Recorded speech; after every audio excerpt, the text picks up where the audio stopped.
ACTA, Anti-Counterfeiting Trade Agreement. Let us explain. Intellectual property is never really defined within ACTA.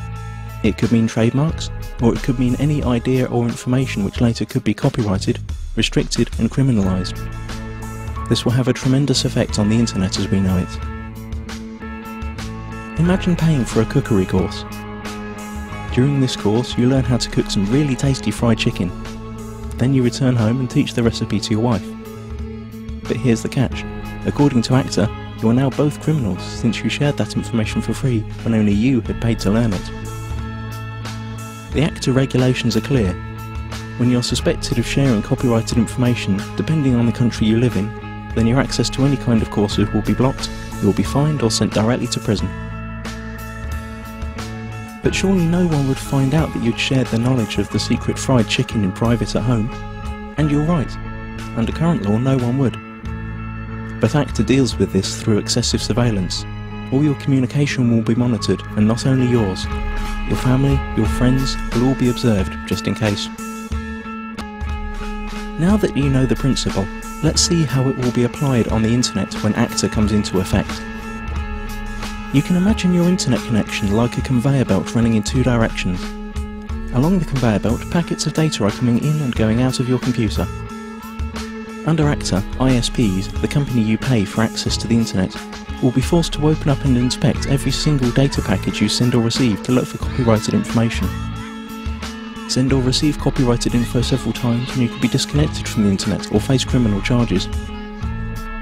That means if you send an MP3 to your friend through an instant messenger, upload a video of a party which played copyrighted music, or quote a copyrighted newspaper article in an email, you're gone. That's it.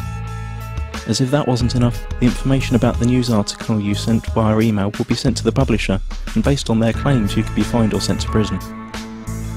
This all sounds unbelievable for everyone who's had even a small glimpse of how the net works.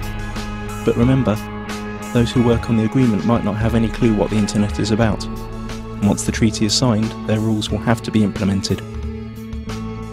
The consequences we have to deal with are internet censorship, restricted freedom of speech, loss of net neutrality due to the restrictions of the use of certain protocols, total surveillance of all your online activities, loss of freedoms and restriction of civil rights, punishment like losing your internet access, and we will gain nothing. The time to act for the internet is now. Google ACTA.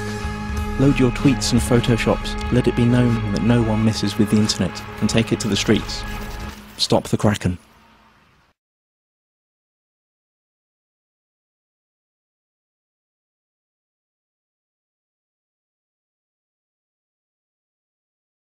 The European Parliament will soon vote on ACTA. This vote will be the occasion to say no, once and for all, to this dangerous treaty. As citizens, we must urge our representatives to reject ACTA. Disguised as a trade agreement, ACTA goes much, much further than that. For the past 3 years, ACTA has been negotiated in secret by 39 countries. Bypassing our democratic processes, they impose new criminal sanctions to stop online file sharing.